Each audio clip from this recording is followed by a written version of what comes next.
So, your party have reached the end of a major dungeon or the end of a major sequence of roleplay events, and it is finally time for you to introduce the bad guy. Whether it's the BBEG or just a small bad guy for the arc, the villain of a D&D campaign is incredibly important. However, I think they're also incredibly difficult.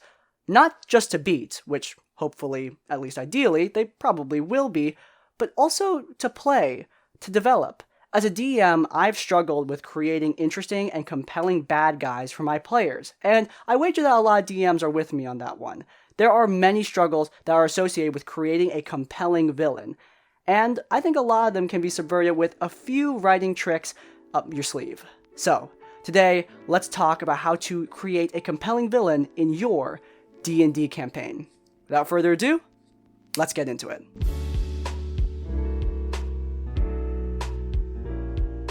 So, one of the major hurdles for me is that I don't usually have a lot of time to develop a villain.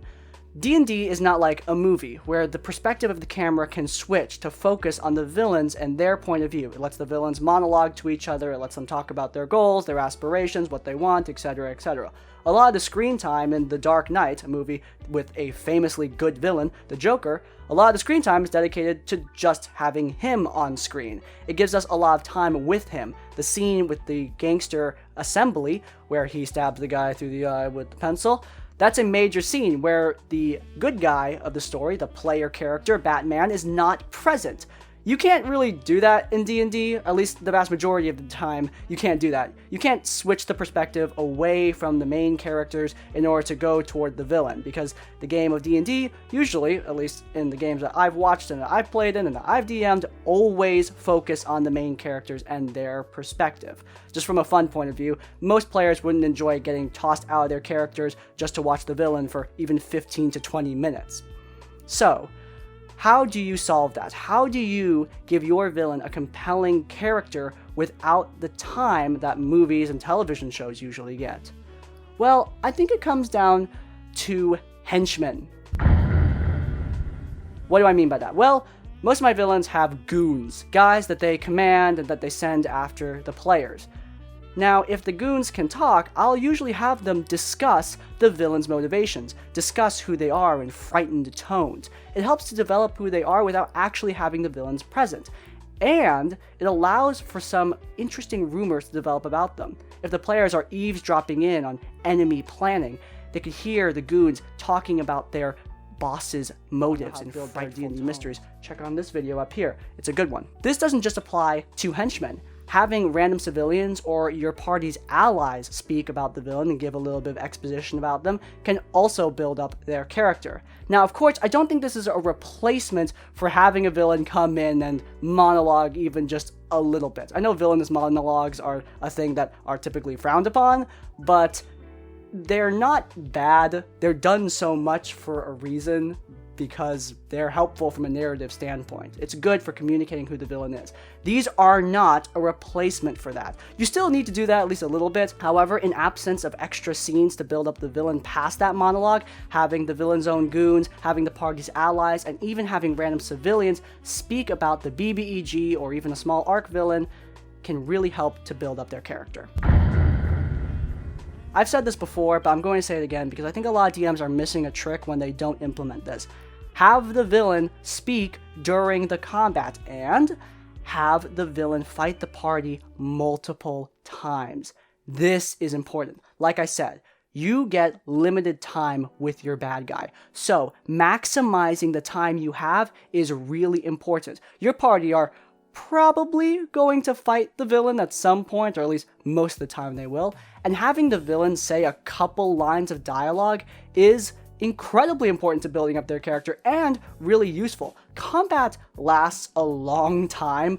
A combat with a final bad guy can last a good number of rounds, and each of those rounds is an opportunity for your bad guy to say something to build up his character. Video games are always my benchmark for this. Games like Ghost of Tsushima, God of War, the bad guys, or just the bosses, and sometimes they're not completely bad, but you get my point. The bosses talk. It builds up their character, and yeah, if you're dying constantly and hearing the same lines over and over again, it can get annoying, but in D&D, that's not really happening because your party, once they're dead, they're they're dead. There's no respawning. So you don't have to worry about your players getting annoyed at the same lines over and over and over again. And that dialogue can help to build up the villain's character. If I want a video game example, I think back to Ghost of Tsushima, not just because I'm in the middle of replaying that masterpiece of a game, but also because the villain Ryuzo, a lot of his character comes from the voice lines he said during boss battles. Without those lines, the desperation and cowardice that he feels, it wouldn't be communicated nearly as well if we didn't have those voice lines during the boss fights. It really helped to build up his character, and the same thing can be done for your villains. Recently, we just finished a major arc of my campaign where the villain was a vampire named Markov Starek. He is really overconfident and full of himself. He is powerful and he knows it. He can crush most normal humans like an ant and he knows it. And that overconfidence was communicated mostly through the boss fight itself. I didn't get a lot of time to build up Markov's character. He had 2 major scenes before this and that is it. But the party knew what he was about because I spoke as him and roleplayed as his character during the combat. Now, this is not easy. For me, especially. I cannot come up with dialogue during a D&D combat. I'm thinking about way too many things to roleplay. So I write down lines before the game even starts. And no, that's not scripting, it's not railroading, it's just a series of lines I can use. It's like a sandbox that I can pick out little voice lines from so that I can roleplay as the character convincingly. I think that this is a really important thing. Writing down voice lines or I'm a big proponent that writing down voice lines or pre-written descriptions is a good thing. The D&D books themselves, the modules do it. There are plenty of times in Curse of Strahd where I read direct descriptions of locations that were pre-written and there's nothing wrong with that. I also don't think that this takes a lot of time. I usually just take video game lines or movie voice lines, copy them down, and then change them up to fit the character, and then boom, I've got something good. It only takes 10 to 15 minutes for me to do this, and it really helps to improve the boss fight. Aside from building up the villain's character, it also helps to make combat less boring, so that's a plus too. Now, we've been talking about combat, and this is on the mind. Have the villain fight the party early. I love Davy Chappie, I do, love him, but I hard disagree when he was talking about Curse of Strahd and how Strahd being super powerful is just annoying.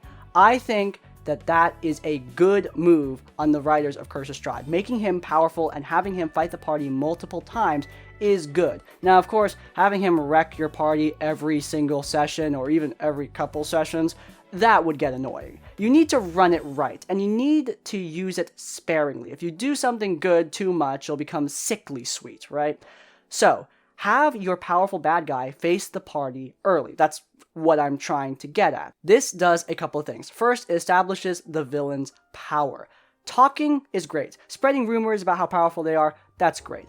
But having the party actually get the crap kicked out of them by the bad guy, that is way, way more effective. It is also a great way to get your party to hate the bad guy. No one likes getting their crap kicked in. So, having the villain beat them up a little bit can really motivate your party to beat them up right back. Once they get more powerful, of course. Vecna from Critical Role, this is a great example. Vecna destroyed Vox Machina the first time he came into the picture. Absolutely annihilated them. He killed 2 of them. It was rough. One of them was only resurrected thanks to the blessing of a literal goddess of death. It was a hard fight, but it made Vecna all the more memorable, even if he didn't actually get a lot of screen time on Critical Role. Matt Mercer did a great job implementing him into the campaign through projections and such, because he's a powerful magic god person, so he can do that. But that fight where he fought Vox Machina and kicked all their asses, it was brilliant. It made the party afraid of him and made the final confrontation with him even more tense. That is the goal here. Make the final battle all the more tense by having the party get their crap kicked in earlier. And it gives them a little bit of revenge too. Alright, final tip. You might want to use this, you might not want to use this. It depends on your party, it depends on the way you play the game. So just keep that in mind. But I usually like it when my villains take something from the party. It doesn't need to be the villain literally taking a magical item from the party, though that does work most of the time. It could be that the villain beat up the party and took their pride. It could be that the villain kidnapped an important NPC. I want my party to have a major motivation for fighting this guy. I brought this up earlier, but yeah, your party should want to fight the villain. They want to kill him, or at least want to, do something to them. They might be sympathetic, I don't know. But still, your party should be invested in them in some way, and I usually do that by having the villain take something from the party, or do something to them to make the party hate the bad guy. Now, this needs to be earned. This has to be something that the players have coming, driven by a decision that they made, or a fight that they picked, something like that.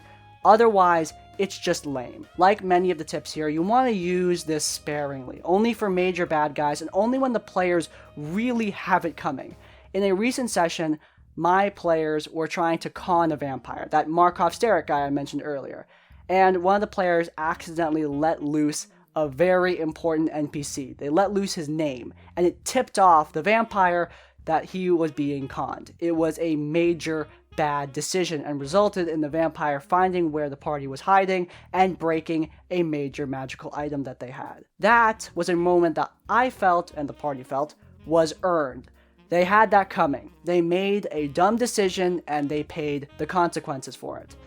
That is what I mean by have the villain take something from the party. Have them take advantage when the party are down, because that's what a villain would do. Now, of course, remember, as a DM, you are still one of the players. You're still part of this party too, in a way. You're not the enemy of your players. You're playing an enemy.